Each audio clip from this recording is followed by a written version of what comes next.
Buenas tardes. Bienvenidos al ciclo de actividades por videoconferencia que brinda el Colegio Público de Abogados de la Capital Federal. Hoy, como actividad propuesta, contamos con la licenciada Cecilia Lotero, que nos hablará de herramientas prácticas para impugnar una pericia psicológica. Les recomendamos que mantengan los micrófonos en silencio para evitar interferir en la locución de la expositora y de surgir alguna pregunta, la realicen vía chat. Asimismo, de producirse un corte en la transmisión, volveremos a habilitar la misma ingresando al mismo link por el cual entraron originalmente. Ahora sí, le damos la palabra a la licenciada. Bienvenida. Hola, ¿qué tal? Buenas tardes para todos. Yo soy la licenciada Cecilia Lotero, soy psicóloga, soy psicóloga en principio y estoy especializada en lo que es todo psicología forense. Formo parte del Instituto de Psicología Argentino de INEPA, y mi rol principal dentro de la profesión es todo lo que es pericias psicológicas, ¿sí? Más allá de que trabajar en clínica y trabajar con pacientes, mi rol principal es estar a cargo de todo lo que es pericias psicológicas. A ver, el objetivo de esta charla, en realidad, es poder brindarles a ustedes algunos elementos o elementos que nosotros vemos en los informes,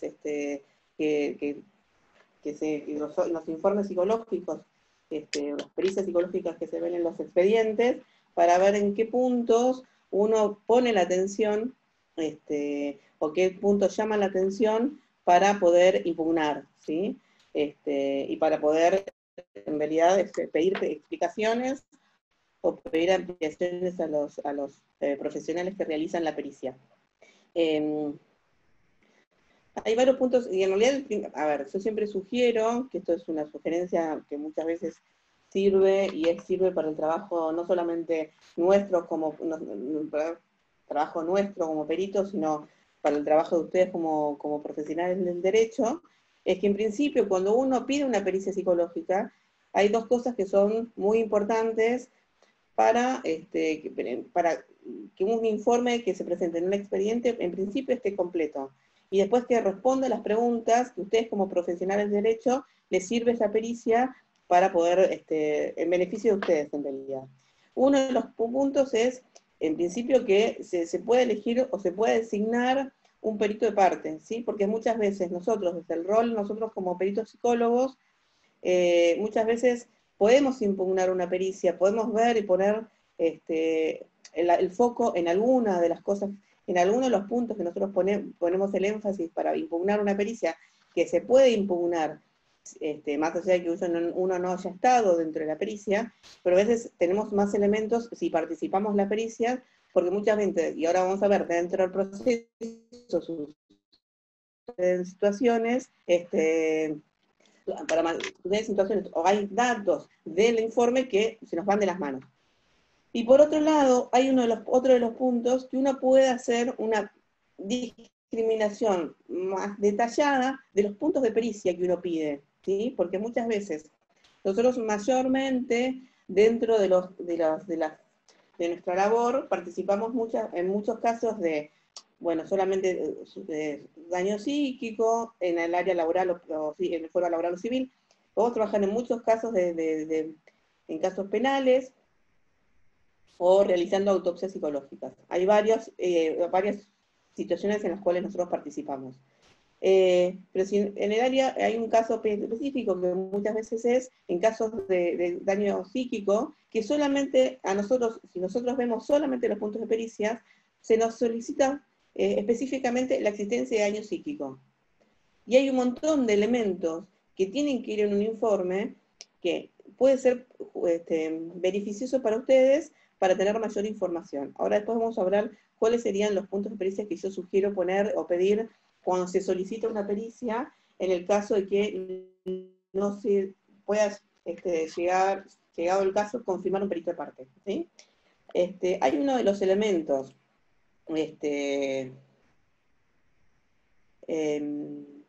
hay uno de los elementos que nosotros impugnamos de los informes, cuando vemos los informes, es que haya incoherencias en la información que se presenta dentro del informe, ¿sí?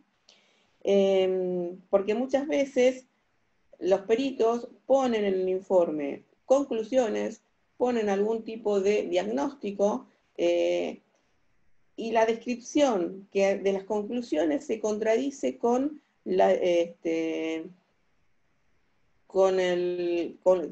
descripción de personalidad, se contradice con las conclusiones que ese perito llega, ¿sí? Por ejemplo, siempre, y estos son datos que ustedes tienen que ver, si en el caso de que alguno de ustedes se desempeñe en el fuero civil o cuando piden daño psíquico, siempre tienen que ver que la congruencia sea que si ese perito determina que ese sujeto que es peritado tiene daño psíquico, ¿sí? En el informe, sí o sí, tiene que estar detallado un síndrome, ¿sí? Siempre tiene que ver, justificar. Nosotros justificamos un daño psíquico que haya un síndrome. Un síndrome es una enfermedad psicológica, una enfermedad mental, ¿sí? Un padecimiento, un padecimiento como consecuencia del hecho que da origen al juicio, ¿sí? Nosotros evaluamos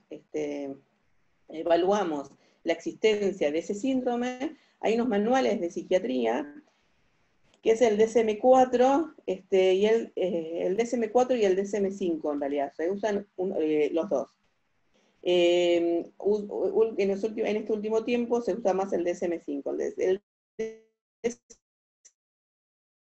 DSM-5, como yo les decía recién, es un manual de psiquiatría donde confieren, donde están como incluidas todas las enfermedades mentales con su sintomatología, ¿sí? Entonces nosotros vemos que esa persona tiene ciertos padecimientos, nosotros tenemos que verificar que ese padecimiento sea veraz, sea verídico, que no sea una simulación, que la persona no esté simulando para sacar un prejuicio económico. Y todo ese sufrimiento lo corroboramos con ese DSM-4, ¿sí?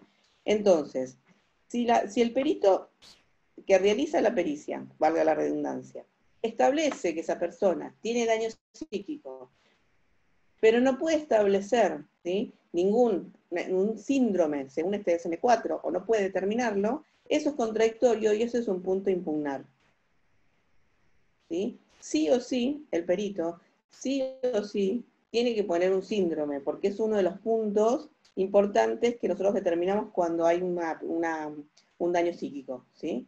Que haya un síndrome, que haya un nexo, ¿sí?, que sea novedoso en la historia de esa persona, que sea novedoso porque antes no la tenía, ¿sí?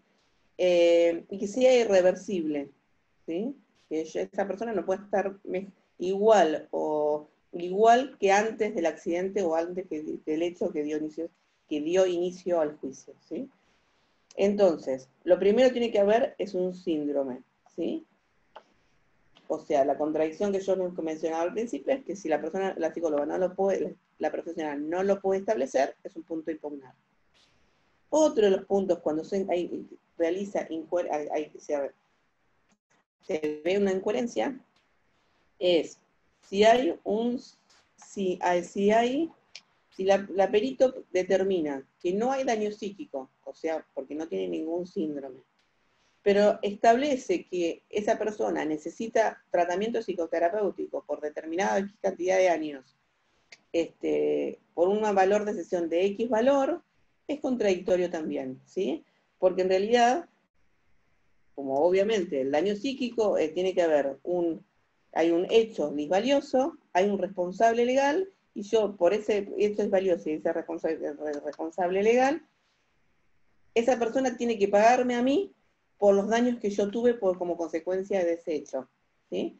Si yo no lo tengo, si no hay un daño psíquico y no hay un síndrome, valga la redundancia, esa persona a la cual tiene a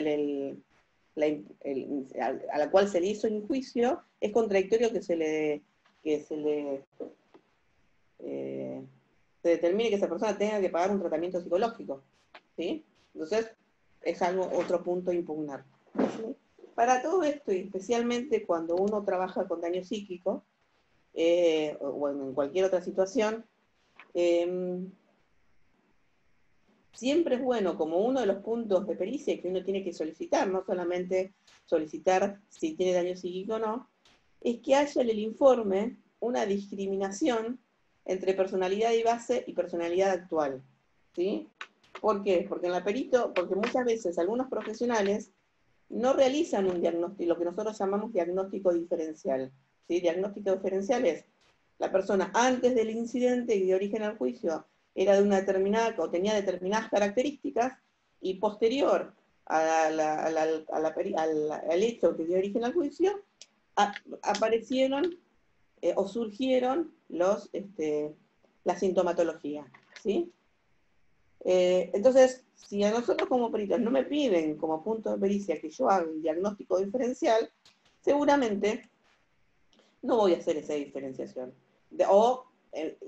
Según mi postura la tengo que hacer, porque yo por ahí como profesional lo puedo, generalmente si determino que una persona tiene daño psíquico, lo voy a hacer. Pero por ahí hay algunos profesionales que solo se remiten a contestar los puntos de pericia, y si a mí no me preguntan, no me piden que yo haga un diagnóstico diferencial, no lo voy a hacer, ¿sí? Otro de los puntos a impugnar también es que dentro del informe, que tiene que ver con las incongruencias, puede ser, o también que no es correspondiente al informe, es que dentro de las conclusiones o dentro de la descripción, el profesional coloque una opinión subjetiva, ¿sí? Nunca uno puede ser, cuando uno describe, me ha pasado de determinados ejemplos de pericia, donde dice, tal situación que puede ser un accidente o lo que fuera, era totalmente desgarrador, y entonces la persona tuvo que soportar este hecho porque era muy doloroso. Nosotros no es la labor del psicólogo definir la magnitud del hecho, sino es ver a la persona que tenemos adelante, administrarle las técnicas, y en consecuencia emitir las conclusiones que de esas técnicas vemos, ¿sí? Entonces, no puede haber una opinión fundada. Me pasó esta semana que tuve que impugnar una pericia, donde el perito decía que la persona estaba sufriendo y que era injusto que la empresa lo obligara a retomar sus tareas habituales. No es tarea del psicólogo emitir dicha opinión, ¿sí? Entonces, este es un punto a impugnar. Otro de los puntos que frecuentemente también pasa es que los psicólogos o dan una descripción de sintomatología física y determinan, me ha pasado este informe que yo les comentaba recién, determinan porcentaje de incapacidad médica. Dice que como consecuencia de este hecho, porque tiene tales o cuales sintomatología física, esa persona tiene 18% de incapacidad física. ¿Sí? Entonces, en realidad, eso obviamente es un punto a impugnar, porque uno tiene que atenerse a la profesión a la cual uno estudió. Yo solamente puedo dar una valoración de algo psicológico y de algo psicológico que yo veo, ¿sí? Nada más que eso, ¿sí? Yo veo en la entrevista y algo psicológico que yo veo de las técnicas que administro, ¿sí? Y otras cuestiones de incongruencia es que a ver, si yo digo que una persona tiene daño psíquico, tiene este síndrome, ¿sí? Y nosotros generalmente ponemos un porcentaje de incapacidad, ¿sí? Entonces, si yo pongo un porcentaje de incapacidad alto, que puede ser un 40, un 50, un 60% de incapacidad psicológica, tienes que sí o sí de estar descrito la sintomatología por la cual yo justifico que el porcentaje el porcentaje de incapacidad que ese sujeto padece, ¿sí? Si yo digo que esa persona, si uno hace una analogía, bueno, si yo digo que esa persona no sale de su casa y que está triste, y entonces tiene 70% de incapacidad y tiene un trastorno depresivo mayor, no es congruente, porque un trastorno depresivo mayor tiene otras características de sintomatología que uno lo justifica por 3 renglones, ¿sí? Tiene que haber un respaldo, no solamente de la sintomatología, sino técnico, ¿sí? Lo mismo que si yo hago una descripción, que esa persona no puede salir, por ejemplo, no puede salir de la casa, está deprimido, no puede ver ruido, no puede ver luz, no puede, y hay todo que uno lo lee y dice, uno, pobre persona como está sufriendo, y le doy un 5% de incapacidad. Uno todo tiene que tener coherencia, de alguna forma, ¿sí?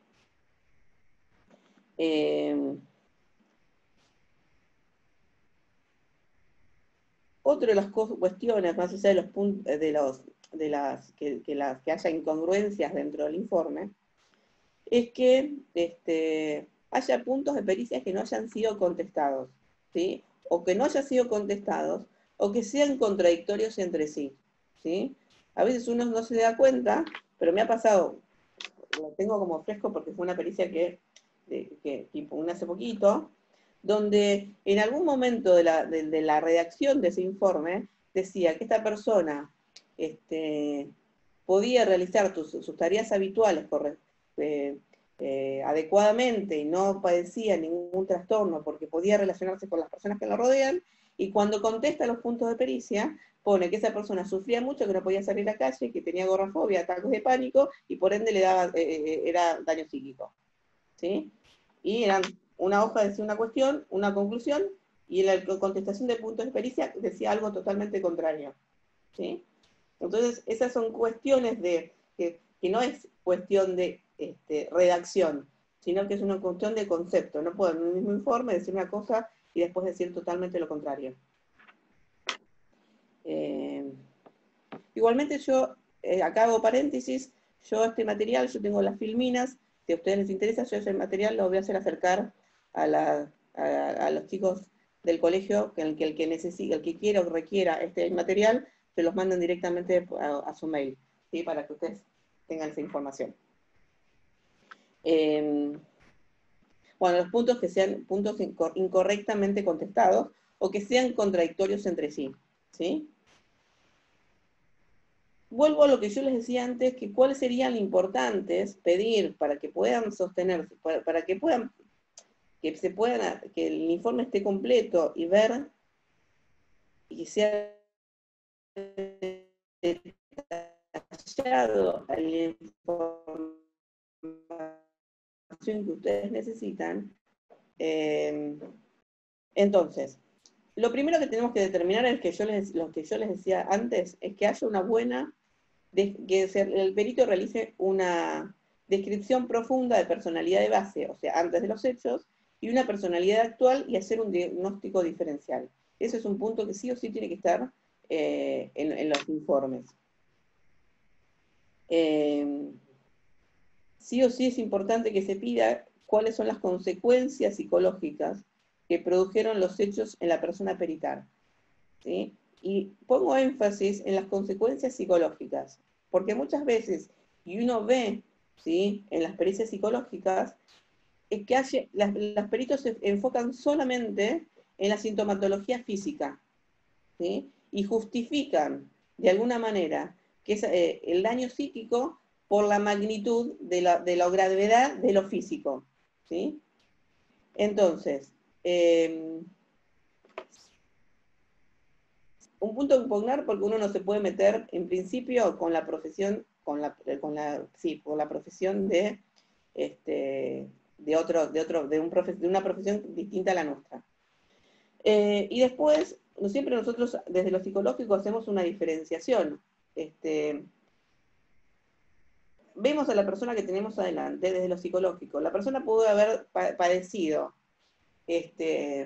un accidente tremendo. Yo pude haber estado en Cromañón y haber salido bien, bien psicológicamente, ¿sí? Porque tengo los recursos o porque tengo las herramientas para poder sobrellevar esa situación correctamente, pero por ahí en medio de esa tragedia que pasó, no sé, me quemé toda la piel, perdí un brazo, no puedo hablar más, físicamente estoy destrozada, pero tengo las herramientas psicológicas o tengo lo que nosotros llamamos la resiliencia para poder sobrellevar dicha situación. O por ahí, puede ser todo lo contrario, que yo no tenga ningún raspón y que en realidad a mí eso me ha afectado profundamente, ¿sí? No sé si ustedes se acuerdan, hace algunos años, el accidente del APA, ¿sí? A veces lo digo, yo doy clases en la facultad y me dicen, ¿qué pasó con el APA? Y me siento muy, muy vieja. Pero bueno, por lo menos yo me acuerdo, tengo memoria. Y en realidad yo había visto una pericia de un hombre que en realidad era un hombre que estaba parado en el semáforo cuando fue el accidente y vio el avión cruzar la calle, ¿sí? En realidad, lo que le produjo tanto shock y tanto estrés y tanto impacto desde lo psicológico, que esa persona se bajó del auto y apareció 2 días después en una guardia de Avellaneda, ¿sí? O sea, si uno lo analiza físicamente, esa persona no tenía ninguna lesión, pero de alguna manera fue tanto el impacto que tuvo creo que un 20 o un 30% de incapacidad psicológica, porque el impacto que a él le vio, que un avión incendiándose venía hacia él y que se dirigía hacia la estación de servicio que estaba enfrente, ¿sí? Entonces no evaluamos hechos, sino que evaluamos ni hechos ni consecuencias físicas. Con esto volviendo a esto de impugnar, que si alguna profesional de la psicología justifica o concluye que esa persona tiene daño psíquico, aduciendo sintomatología física, es contradictorio y uno tiene que impugnar, ¿sí? Lo mismo es que cuando dentro del expediente están designados peritos de oficio y peritos de parte, bueno, pero hay designados peritos de parte, nosotros no podemos dejar pasar a un perito que no sea de nuestra profesión, ¿sí? Nosotros nos pueden impugnar o puede participar de nuestra pericia solamente aquellos profesionales que son de nuestra misma profesión, ¿sí? Uno es malo, la pericia, pero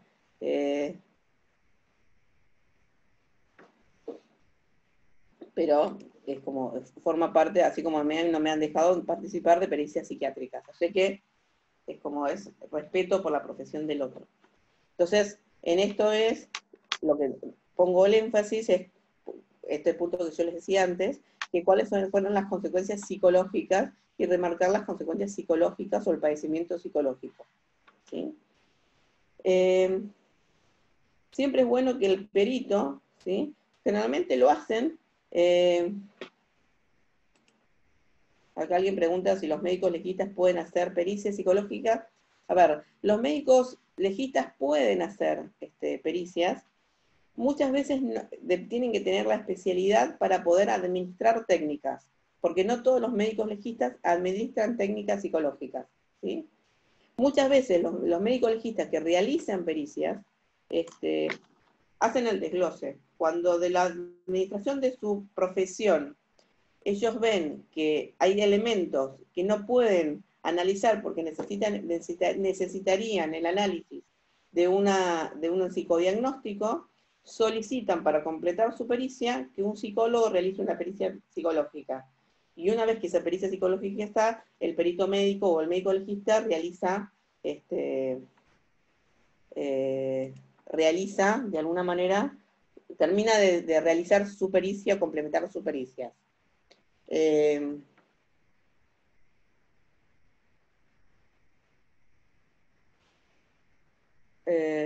Acá otro de ustedes pregunta si el perito debe entregar el material del peritaje al cual realizó. En realidad no, hay una dentro del hay una reglamentación, hay un artículo del Código Procesal que nos exime de nosotros de poder presentar el protocolo, de adjuntar el protocolo a nuestro informe, ¿sí? Hay dos formas, nosotros, porque entra en juego lo que es el secreto profesional, ¿sí? Hay dos formas que nosotros nos veamos, no sé si obligados, pero necesitemos entregar ese material, es que el juez, por pedido del juez, que nosotros recibamos la orden de entregar el protocolo, o por autorización de la persona que está siendo peritada, ¿sí? Generalmente, Cuando es una pericia que nosotros somos peritos de oficio, ahí nos tiene que pedir el juez, ¿sí? Si es una pericia de parte y la persona a la cual nosotros le realizamos la pericia quiere llevarse el protocolo, le hacemos llenar un escrito diciendo que hacemos entrega del protocolo original y le hacemos firmar como que él se hace cargo, se hace cargo del retiro de esa información y que estamos exentos de lo que es nos releva del secreto profesional, ¿sí? Y si el juez nosotros entregamos el protocolo en el expediente, siempre nosotros como peritos, o sea, cualquier perito de parte de oficio, tenemos que quedarnos con copias, ¿sí? También les sugiero a ustedes que si ustedes designan para cualquier juicio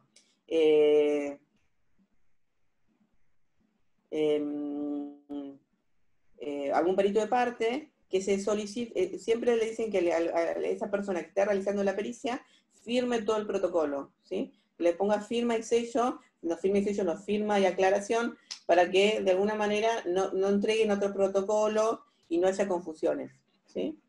Por eso en realidad, si uno quiere impugnar, o si uno quiere impugnar una pericia, siempre es bueno que cuando uno presenta o pide la prueba, en ese mismo momento, cuando hace el pedido de prueba, se designe perito de parte para que en realidad, porque el perito de parte lo que ve es en el momento que está haciendo el protocolo, nosotros vemos el material y sobre ese material podemos impugnar, ¿sí?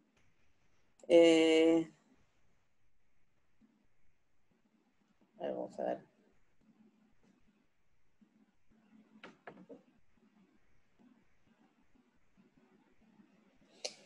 Acá uno dice, uno de los dicen que, bueno, que le ha pasado que en un juicio que el juez le pidió bajo el procedimiento de nulidad. Si el juez pide y está dentro de lo que el juez solicita, que en realidad tenemos que entregar el protocolo, lo entregamos. Siempre, obviamente, nosotros como peritos nos quedamos con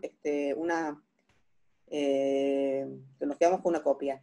En realidad, cuando nosotros entregamos el protocolo, no queda expuesto en el expediente, siempre lo tenemos que entregar en sobre cerrado, ¿sí? Con sellado y firmado, y con un escrito que dice que nosotros estamos entregando el protocolo sobre con todos los vean, ¿sí? En general, yo no soy de las de entregar el protocolo, salvo que venga, pero no, salvo que venga alguien me pida que lo entregue, pero en general, yo el protocolo, me lo quedo yo, ¿sí? A ver, el protocolo no forma parte de la pericia, ¿sí? El protocolo a nosotros nos sirve para de alguna manera justificar lo que nosotros presentamos en el escrito o en nuestro informe, ¿sí? Ahora no me acuerdo qué ley nos ampara de no entrega del protocolo, qué artículo de qué ley nos ampara que nosotros no podamos presentar el protocolo en el expediente, ¿sí?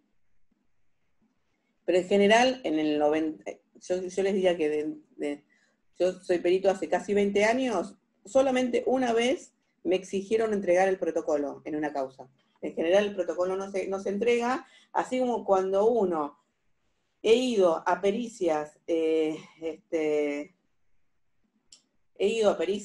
o una asesoría pericial o a cuerpo médico en la Valle, cuando está haciendo la persona el protocolo, ni siquiera yo como perito de parte puedo sacar foto de lo que la persona está dibujando, ¿sí?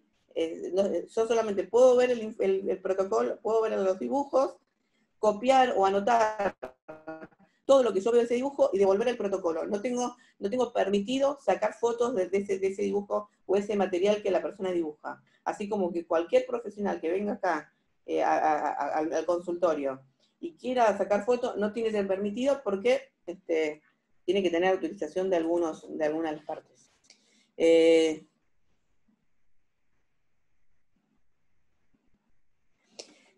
Se puede exigir A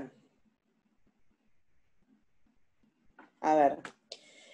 El momento de impugnar, ¿sí?, es uno de los puntos que uno pide, ¿sí?, que se entregue el protocolo, ¿sí? Uno de los puntos que uno cuando impugna, cuando pide aclaraciones, explicaciones, puede pedir al perito que entregue el protocolo en el cual se basó para hacerlo su informe. Puede pasar, ¿sí? Puede pasar que no lo den, ¿sí? Que en realidad el perito que lo realice se justifique, vuelvo a decir, sobre este artículo del código, que diga que no los va a entregar, ¿sí? Pero bueno, excede a mis conocimientos desde lo único que conozco de lo que es ley o del Código Procesal con respecto a entrega del protocolo. Nunca entrego el protocolo, es algo que me lo exija el juez, ¿sí? No forma parte del informe que yo entrego al expediente. Pero si en el...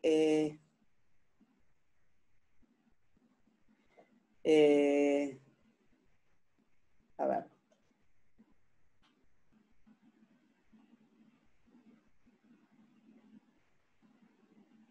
El protocolo, a ver, se puede pedir el protocolo que nosotros llamamos protocolo, son las técnicas, es lo que la persona dibuja, y si hay alguna técnica que es oral, ¿sí? Nosotros tenemos que transcribir las respuestas que la persona dijo, ¿sí?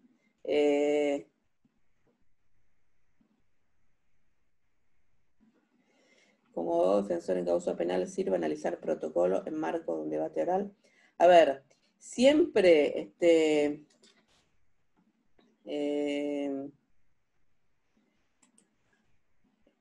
a ver, si el protocolo, muchas veces me han pedido abogados, en general en casos penales he participado como perito, en el 100% de los casos participé como perito de parte, ¿sí? Entonces, en general, si el abogado de la parte al cual, yo siempre fui perito de parte, ¿sí? De los cuales hay veces que la persona ha venido al consultorio, ha hecho el informe psicodiagnóstico y el psicodiagnóstico y el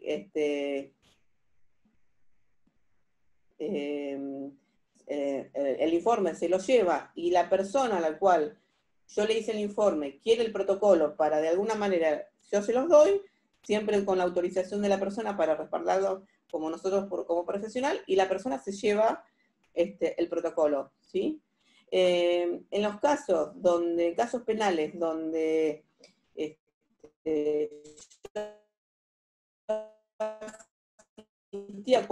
a cuerpo médico o alguna asesoría en provincia, siempre el protocolo lo tiene el perito oficial. Entonces es ahí, ustedes lo pueden pedir el protocolo para poder utilizarlo si quieren en el debate y demás.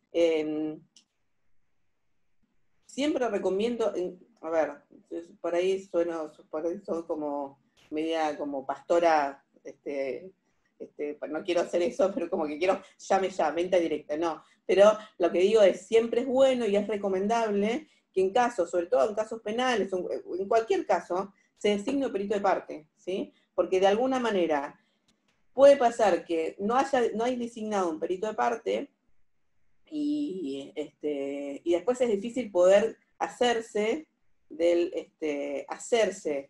protocolo, o tener acceso al protocolo para poder impugnar con mayor profundidad, si ustedes quieren, con mayor riqueza, ¿sí?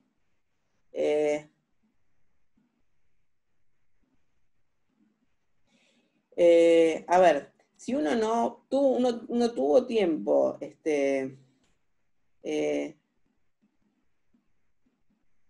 no, a ver, puede ser que si uno es designado como perito de parte, ¿sí? Uno asiste a las entrevistas, ¿sí?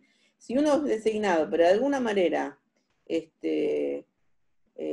uno no es designado, pero uno quiere impugnar, quiere la asesoría para impugnar un informe psicológico, sí o sí necesitamos las técnicas para poder impugnar, necesitamos lo que nosotros llamamos el protocolo, ¿sí? O sea, no es obligatorio impugnar, no es obligatorio haber asistido a las técnicas, haber asistido, perdón, a la pericia para poder impugnar, ¿sí? Obviamente que hay cuestiones que suceden dentro de la pericia, que no están, a veces no están en el protocolo, no están en las técnicas.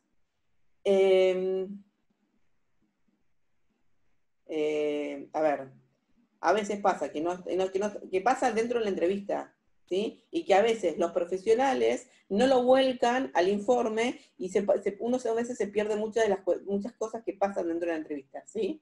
Por ejemplo,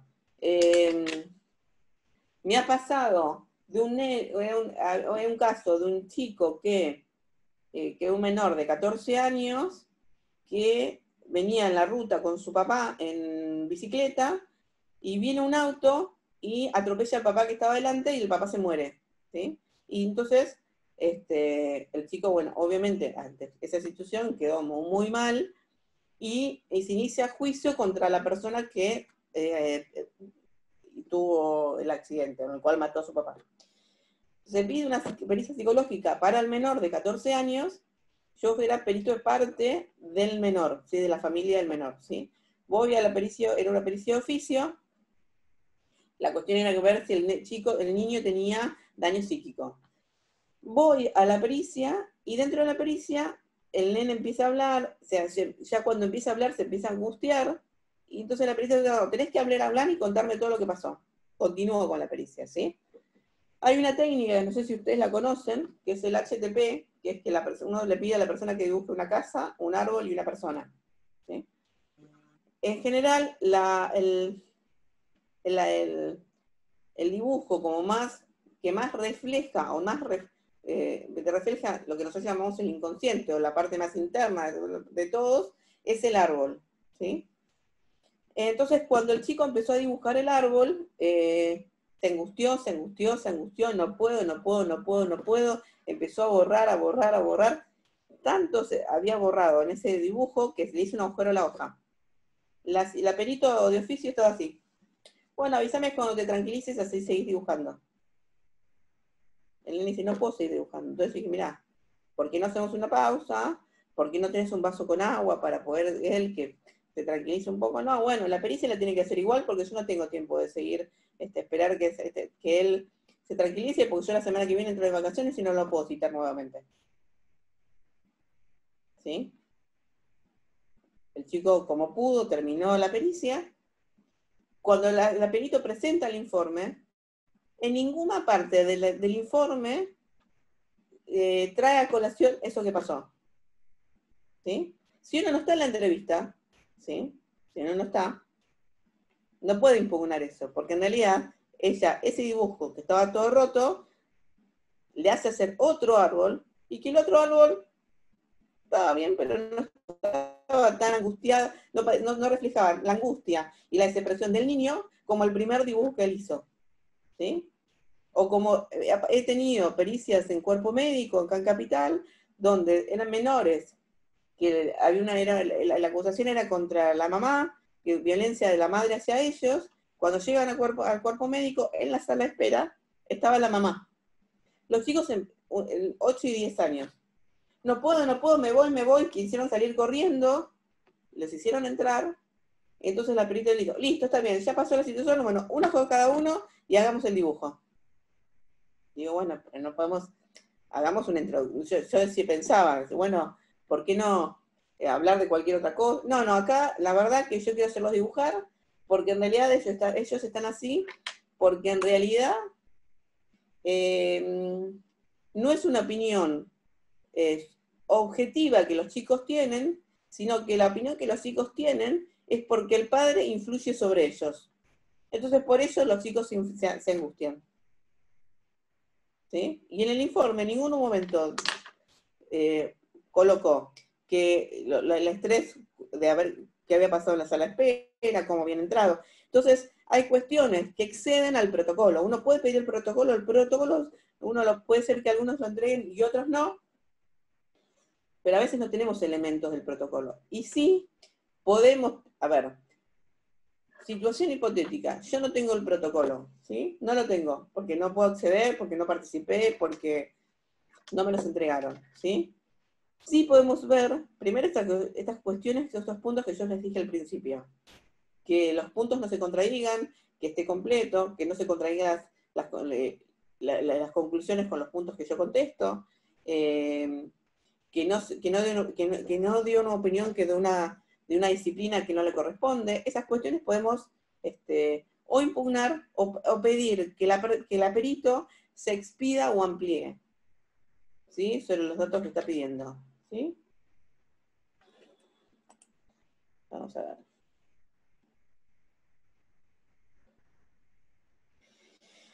A ver,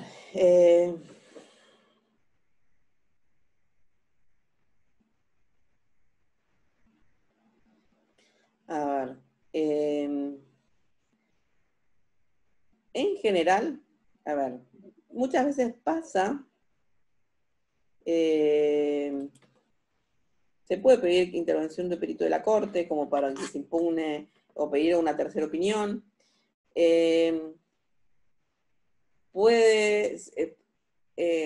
Todo depende, todo depende muchas veces del profesional primero el profesional que realizó la pericia de oficio, y si accede o no a entregar el protocolo, ¿sí?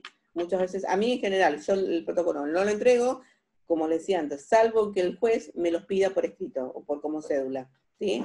Como yo les dije antes, los pongo en un sobre con los datos del expediente, van sobre cerrado, y va para que estén disponibles para poder, ante el juez o al que quiera impugnar y demás.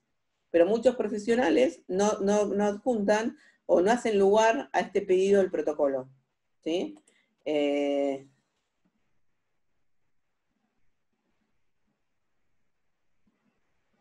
realidad sí, cuando en realidad, cuando uno interviene en una pericia, por eso es el rol del perito de parte, si uno interviene en una pericia psicológica, ¿sí? En los cuales suceden situaciones donde no están, donde suceden situaciones donde no están volcadas en el informe. O nosotros vemos que lo que dice el informe no se desprende directamente del análisis del protocolo, es rol del perito de parte presentar un informe. En principio, lo que generalmente yo hago es, soy perito de parte de una causa, intervengo en una pericia. Si es una pericia en el área penal y voy al cuerpo médico, espero que la perito oficial realice su pericia, me convoque para poder firmar, ¿sí? Porque se firma el informe en conjunto. Si yo de ese informe hay cosas que para mí son contradictorias, no se vieron en el protocolo, no pasó en la pericia, yo en general firmo. Uno puede firmar totalmente de acuerdo con la perita oficial, ¿sí? Solamente una vez me pasó en un caso en San Isidro que todo lo que la perito puso en el informe, la perita oficial puso, yo estuve de acuerdo. Uno puede firmar parcialmente de acuerdo y firmar parcialmente de acuerdo y poner, y siempre se coloca, me reservo el derecho de entregar un informe de parte, ¿sí? O firmar totalmente de desacuerdo y poner, me reservo el derecho de presentar el informe.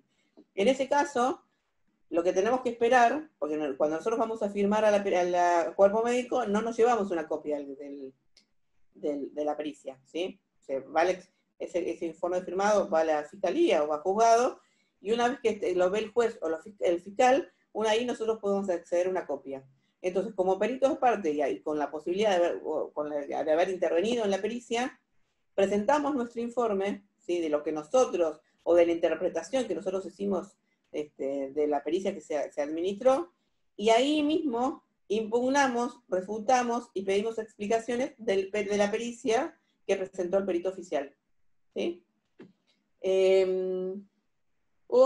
Si es una pericia de oficio, esperamos que la perito de oficio presente su informe, nosotros lo hacemos, vemos el informe, sacamos una fotocopia y lo mismo, impugnamos o pedimos ampliación del perito del informe que hizo la perito de oficio, ¿sí?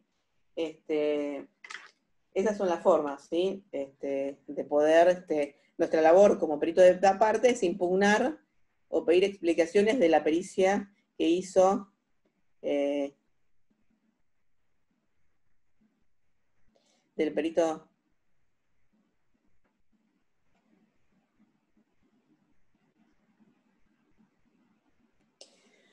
Muchas veces el recurso que uno tiene como para impugnar, porque si tiene mucha terminología técnica, y es difícil por ahí de comprender terminología técnica de que tiene la pregunta anterior, sí tiene que haber relevamiento del secreto profesional para que uno pueda adjuntar el protocolo, ¿sí? Pero por otro lado, cuando los informes son muy técnicos, o hay conceptos muy técnicos, pueden surgir dos cosas, o pueden pasar dos situaciones. Que uno sí exija la entrega del protocolo, o por otro lado, si hay, a mí me han llegado por ahí pericias de estudios donde dicen, mira, yo no sé qué dice acá, o no entiendo esta terminología, o no sé qué quiere decir, porque a veces, a ver, me ha pasado que abogados que me dicen, bueno, esto es contradictorio, ¿sí? Y por ahí parece contradictorio desde el área jurídica, ¿sí? Pero no es contradictorio del área psicológica, ¿sí? Me han pasado de informes donde hay situaciones que dicen, no sé, por ahí terminología muy técnica, pero tiene una base o rasgos de una personalidad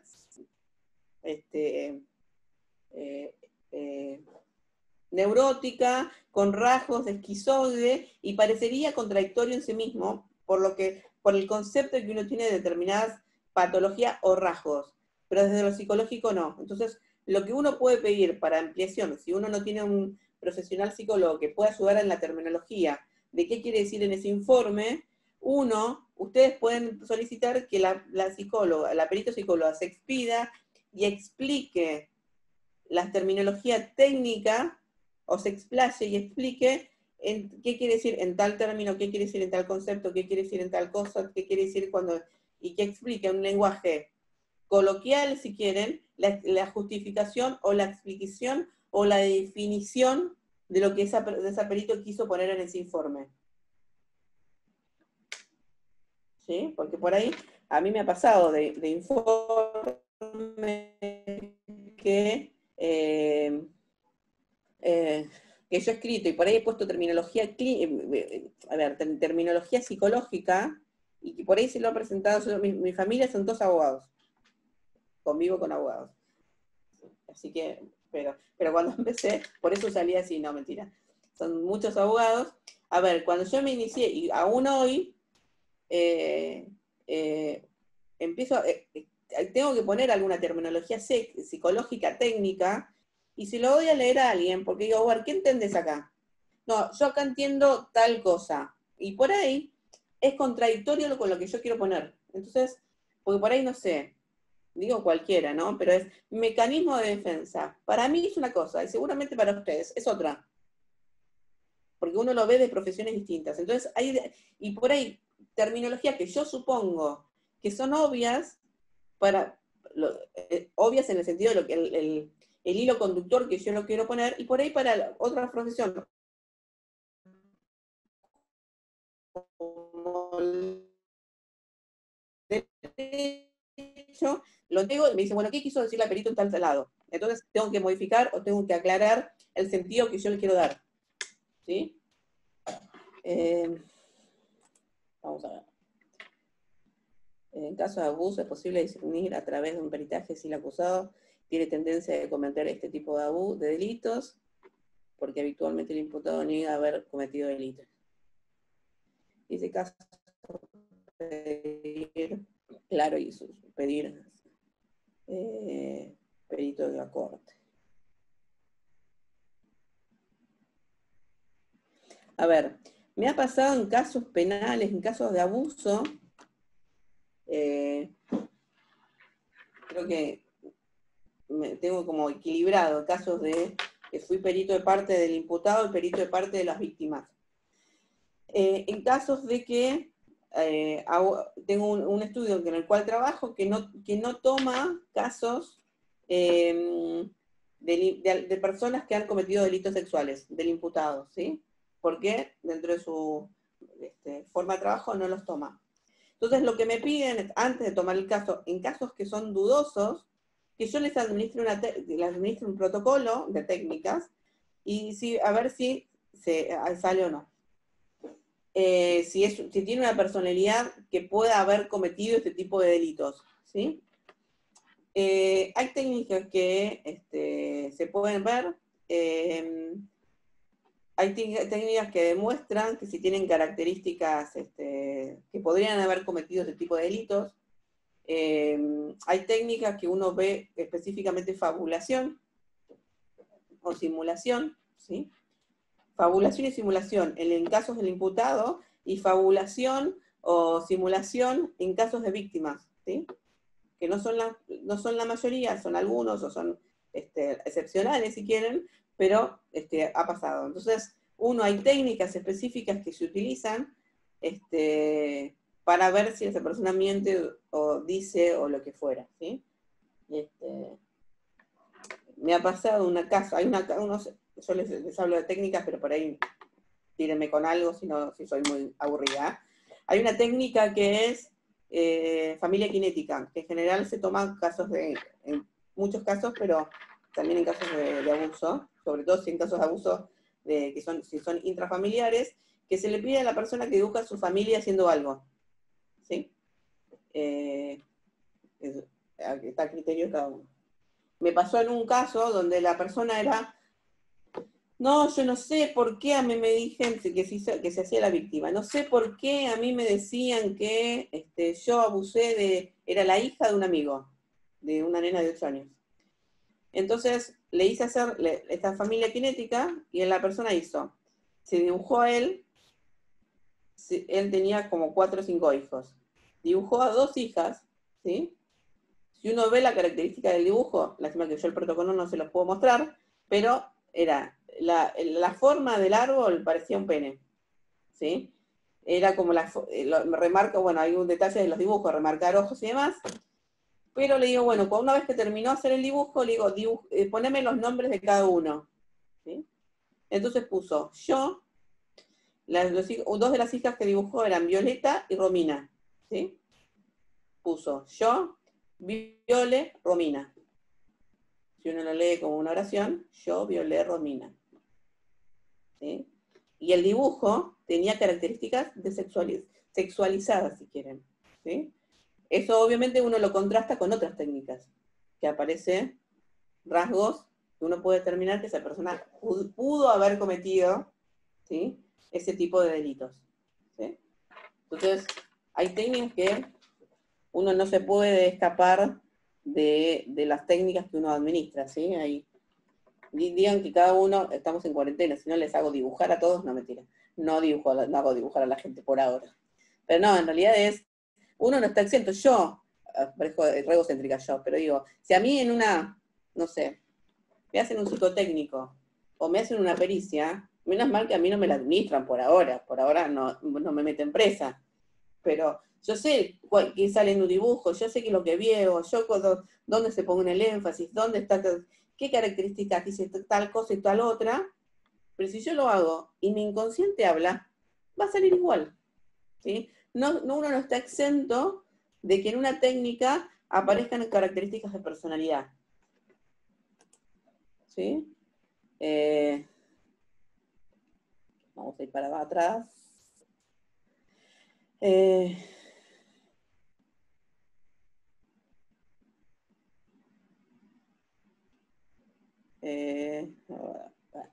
Perdón que estoy leyendo las preguntas.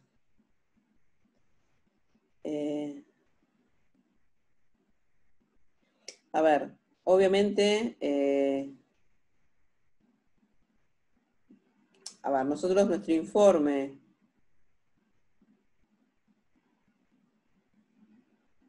a ver, lamentablemente, cuando nosotros hacemos una pericia,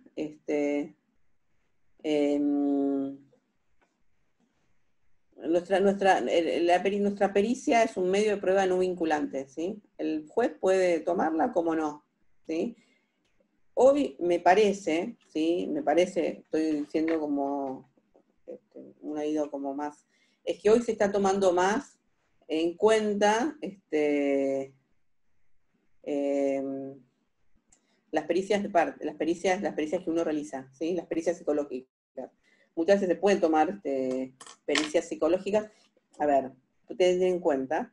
Y me ha pasado en este último verano, donde hubo una pericia por abuso de una niña, que yo era perito de parte de la nena, que era víctima de abuso de parte del padre, donde, una pericia es un corte transversal en un tiempo y espacio. O sea, el perito, sobre todo el perito oficial, tiene una, dos, tres entrevistas para poder administrar las técnicas, entrevistas, y hacer el informe, ¿sí? Muchas veces el nene, sobre todo con menores, esta era una menor que tenía 4 o 5 años, no habla, no dice, porque en realidad uno como mecanismo de defensa es, a mí me pasó algo, lo conté, una vez que lo conté, listo, lo pongo en un lugar para que no olvidarme, para poder seguir sobrellevando mi vida. Es lo que nosotros llamamos el mecanismo de defensa.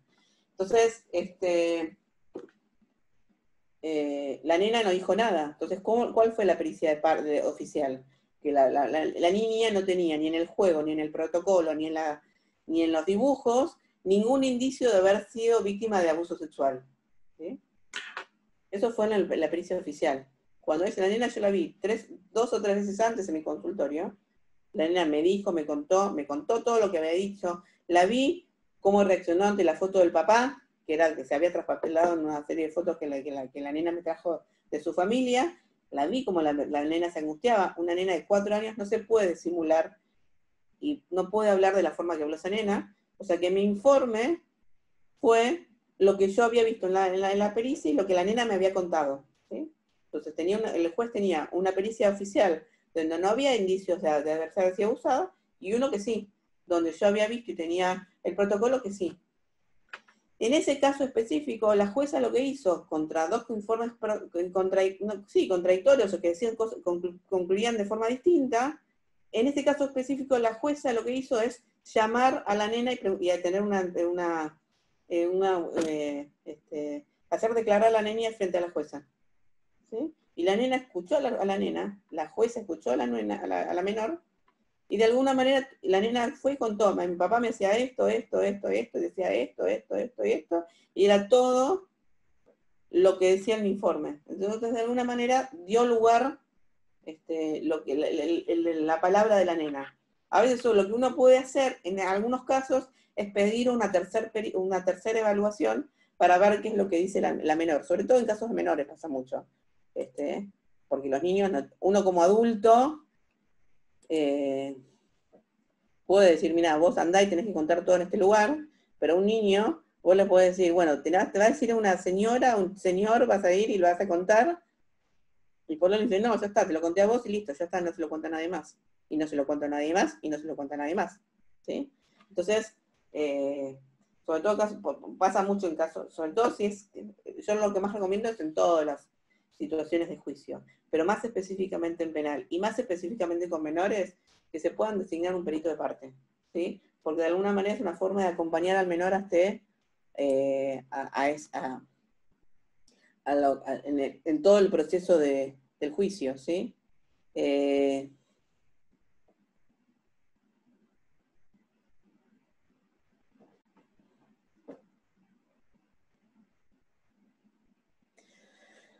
A ver,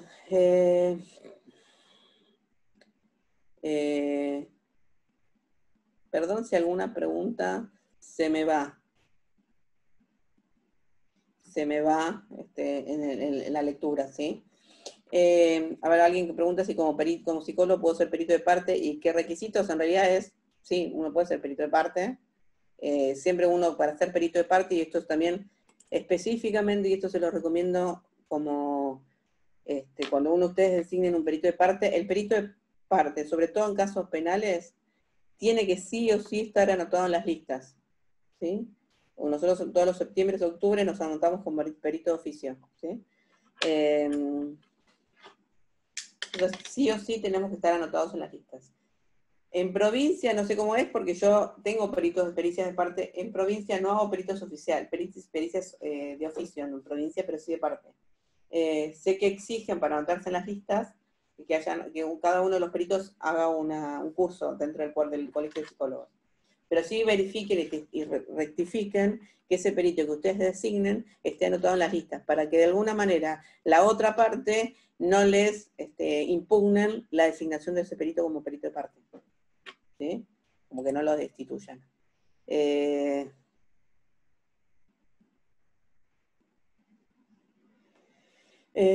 A ver, yo les mando, a ver, si ustedes me googlean como Cecilia Lotero, se me encuentran, y si no, mi mail es cecilialotero@gmail.com. Ahí me pueden mandar y me pueden contactar en caso que quieran hacerme alguna consulta y demás.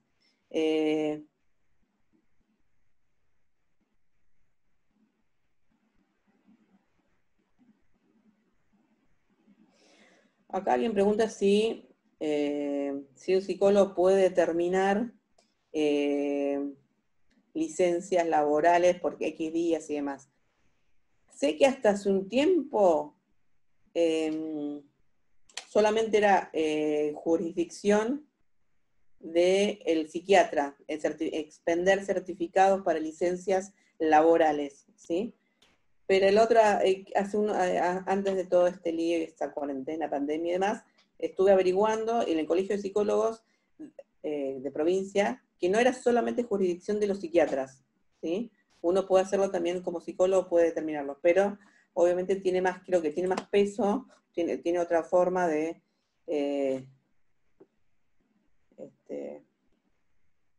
pueden pedirlos.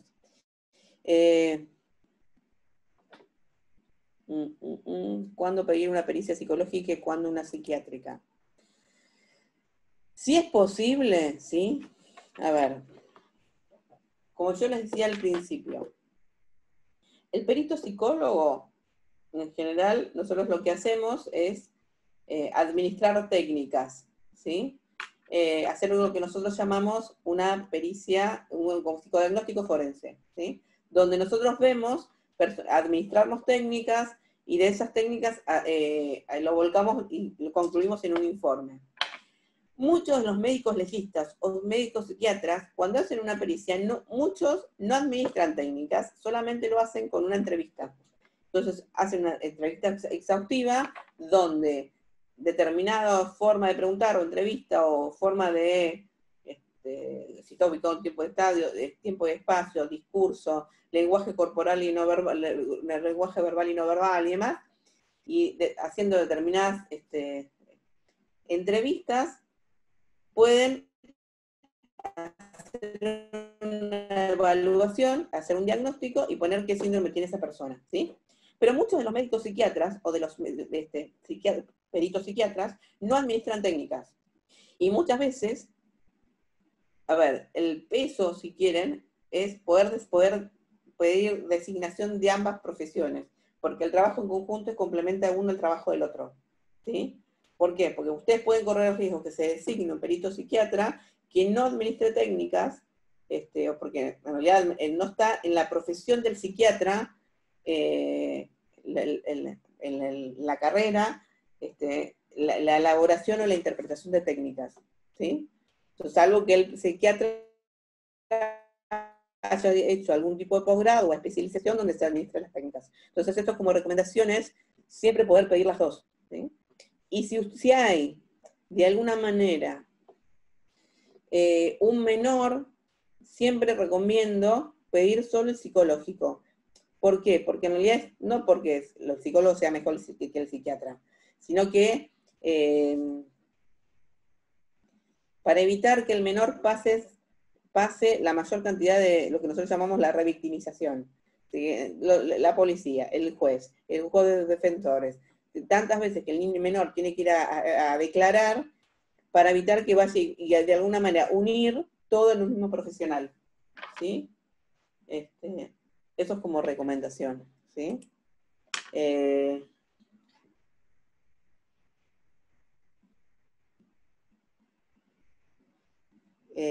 Pero bueno, yo siempre, que ustedes tengan la posibilidad siempre recomiendo que pidan las dos profesiones, las dos pericias, ¿sí? ¿Qué significa implantar un recuerdo? A ver, se ha hablado, creo que este último tiempo se ha hablado mucho, no sé si el síndrome de alienación parental, o que si uno puede convencer a un niño para que recuerde algo que en realidad no es propio y demás. Ahí está, hay varias técnicas. Hay una técnica que se administra en niños que nos sirve a nosotros para poder ver, en principio, credibilidad del testimonio. Esto se toma específicamente en casos de abuso. Y esto es un punto, y otro punto también es poner en los puntos de pericia, ¿sí? Como discriminar si es un lenguaje acorde a su edad, si hay recuerdo, si el niño es una persona, no sé si manipulable, pero que pueda adoptar como propios pensamientos de otras personas de su entorno, si es vulnerable a la opinión de los demás, o la autoridad de las personas que lo rodean. Siempre poder discriminar en los puntos de pericia dichos puntos para que en el informe estén involucrados, estén contestados esos puntos. ¿Sí?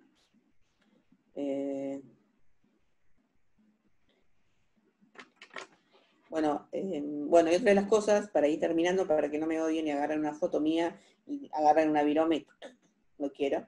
Tengo que seguir trabajando esta tarde, así que por favor, ¿no?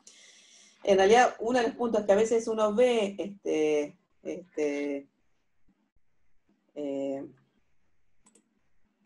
a ver.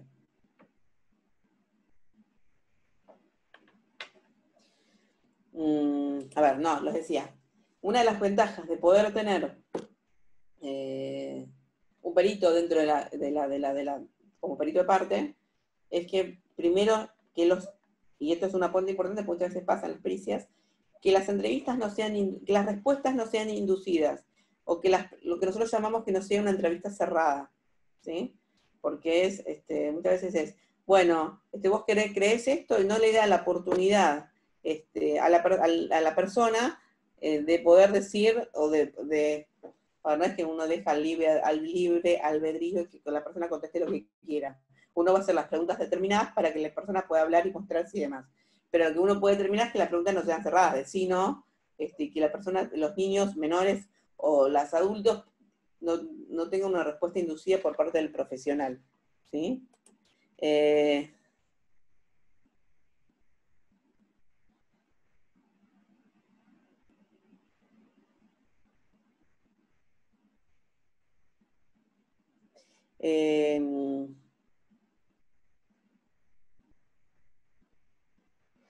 A ver, acá pregunta alguien si es posible que una pericia, una persona que es mayor de edad, pero que haya sufrido abuso durante la infancia.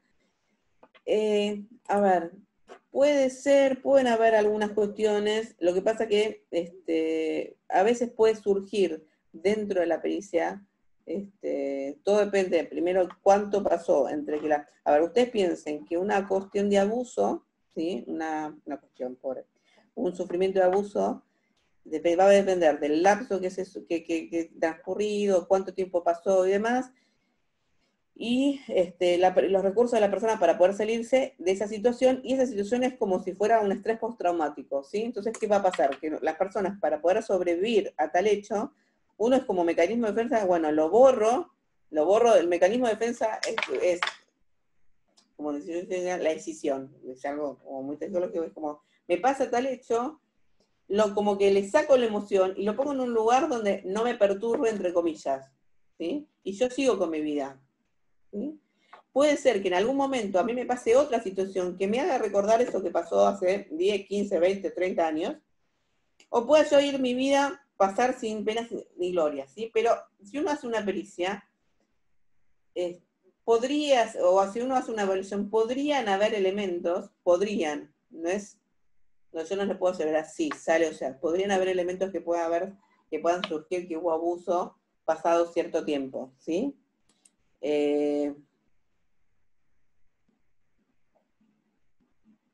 No, en la pericia no, siempre está el perito de parte.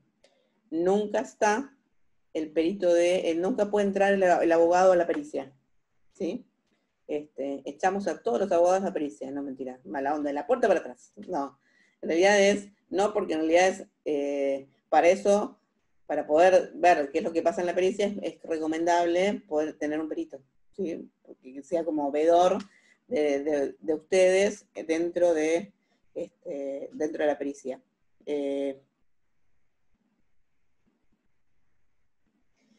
Es posible realizar una pericia psicológica de parte cuando el juzgado ha negado la cámara gesell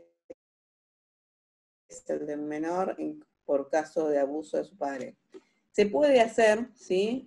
Si ustedes, de alguna manera, a veces, esto para ir terminando, para que no me odien ninguno de ustedes se digan qué pesada que es esta licenciada que dice no. A ver, me ha pasado de determinados casos que se pide la cámara gesell y la niegan. Se pide una pericia psicológica del menor y la niegan.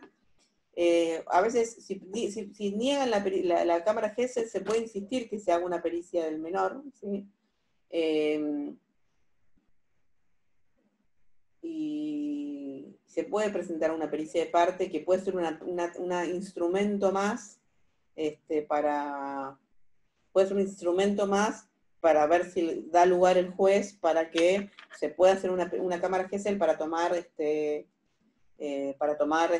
veces declaración en cámara gesell. A veces puede ser como una forma más de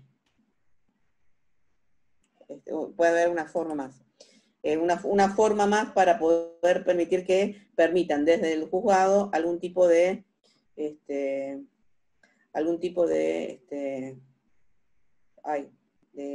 impulso para hacer otras pruebas, tipo cámara gesell y demás. Pero se podría hacer una pericia de parte. Bueno, espero que les haya gustado, ¿sí? El viernes que viene creo que hay otra charla, pero que tiene que ver con análisis psicolingüístico,